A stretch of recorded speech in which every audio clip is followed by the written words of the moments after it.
కొండ మీద గోల ఏంటంటే అదేదో కులపోళ్ళ రహస్యం అన్నట్టు లోకేష్ బహిరంగంగా ఢిల్లీ వెళ్ళాడు. ఆయన ఏం చాటుమాటుగా వెళ్ళలేదు, విమానంలో దిగాడు, నీట్గా వెళ్ళాడు. అక్కడ పీయూష్ గోయల్ కలిశాడు నిన్న. ఇవాళ కొంతమంది ఎన్డీఏ మంత్రులతో నాయకులతో కలవబోతున్నాడు. కానీ అదేదో మిస్టరీ అన్నటువంటి విధంగా సాక్షి రాసుకొచ్చింది. ఏదైతే ఆంధ్రప్రదేశ్ విద్యా ఐటీ శాఖ మంత్రి నారా లోకేష్ బుధవారం రహస్యంగా ఢిల్లీ పర్యటనకు వచ్చాడు. విమానాశ్రయం నుంచి నేరుగా వచ్చారు. విమానాశ్రయం నుంచి నేరుగా జన్పద్ 1లోని సీఎం చంద్రబాబు నివాసానికి చేరుకున్నారు. 3:30 గంటలకు రాజకీయ వ్యాపార రంగాలకు చెందిన పలువురు ప్రముఖులతో రహస్యంగా భేటీ అయినట్టు తెలిసింది. అనంతరం రెసిడెంట్ కమిషనర్ లవ్ అగర్వాల్ లోకేష్ని కలిశారు. అర్ధరాత్రి వరకు భేటీలు కొనసాగడం, ఎవరెవరు కలుస్తున్నారు అనే విషయాలు గోప్యంగా ఉంచడం పలు అనుమానాలకు తావిచ్చింది. కాగా ఎన్డీఏ ప్రముఖులు కలిసేందుకు లోకేష్ ఢిల్లీ వచ్చారని ఎల్లో మీడియా ప్రచారం చేసినప్పటికీ ఆయన ఎన్డీఏ ప్రముఖులను ఎవరిని కలవలేదు.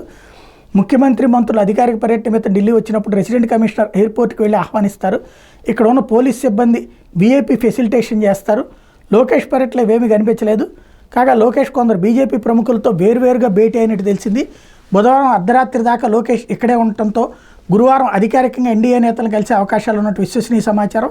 ఇదిలా ఉంటే రాత్రి 10 గంటల సమయంలో కేంద్ర వాణిజ్య పరిశ్రమల మంత్రి పీయూష్ వేద్ ప్రకాష్ గోయల్తో మంత్రి లోకేష్ భేటీ అయినట్టు తెలిసింది.